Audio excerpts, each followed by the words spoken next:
दोस्तों, तेलंगाना विधानसभा चुनाव के लिए बहुत बड़ा मोड़ आ चुका है, लेकिन मजलिस इत्तेहादुल मुस्लिमीन राजस्थान में कितना अच्छा परफॉर्मेंस करेगी ये बड़ा सवाल है, क्योंकि मजलिस इत्तेहादुल मुस्लिमीन लगातार बिहार विधानसभा चुनाव के बाद निराशा हाथ लगी है।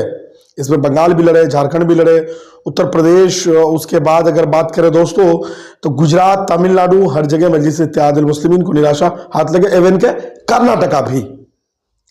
अब मजलिस इत्तेहादुल मुस्लिमीन जो है मध्य प्रदेश में बुरहानपुर की बात अगर हम कर लें तो बुरहानपुर की सीट पर एआईएमआईएम चुनाव जीत सकती है। ओनली वन सीट पर चुनाव लड़ी एआईएमआईएम पार्टी, एक सीट पर बुरहानपुर से, तो वो सीट जीत सकती है।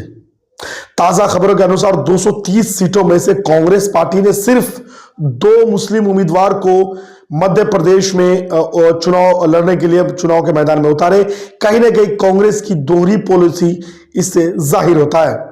नाराज मुसलमानों ने बहुत कोशिश की मजलिस इत्तेहादुल मुस्लिमीन को लेकर के अलग अलग और सीटों पर चुनाव लड़ने के लिए, लेकिन मजलिस इत्तेहादुल मुस्लिमीन बहुत ही संभल करके इस बार कदम रखी है।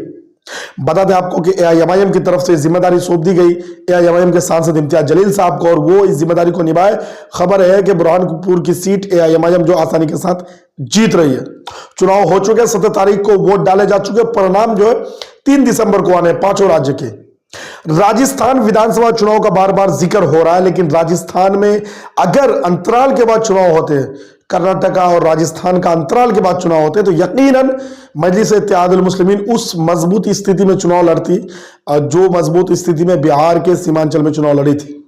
लेकिन तेलंगाना और राजस्थान के चुनाव सेम वक्त में, या यूं कहे कि राजस्थान के चुनाव जो है 5 दिन पहले और 5 दिन के बाद जो है तेलंगाना विधानसभा के चुनाव हुए। यानी 25 तारीख को राजस्थान विधानसभा चुनाव के लिए वोट डाले जाने हैं, और वही 30 नवंबर को तेलंगाना विधानसभा चुनाव के लिए वोट डाले जाने हैं।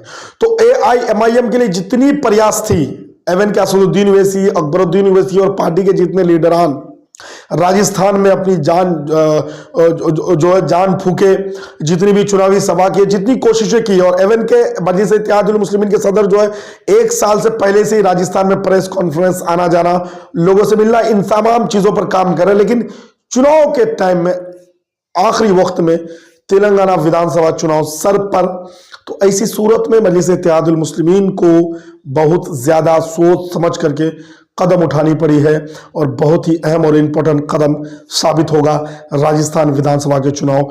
लेकिन तेलंगाना का चुनाव भी एआईएमआईएम के लिए आसान नहीं है दोस्तों, बहुत बड़ा कदम माना जा रहा है। अगर कांग्रेस वहां वोट कटवा साबित होती इन सीटों पर तो नुकसान होगी, लेकिन मजलिस इत्तेहादुल मुस्लिमीन रवा दवा है अपने हिसाब से और अपने स्टाइल से कुछ सीटों पर मिलेगा अपडेट के साथ।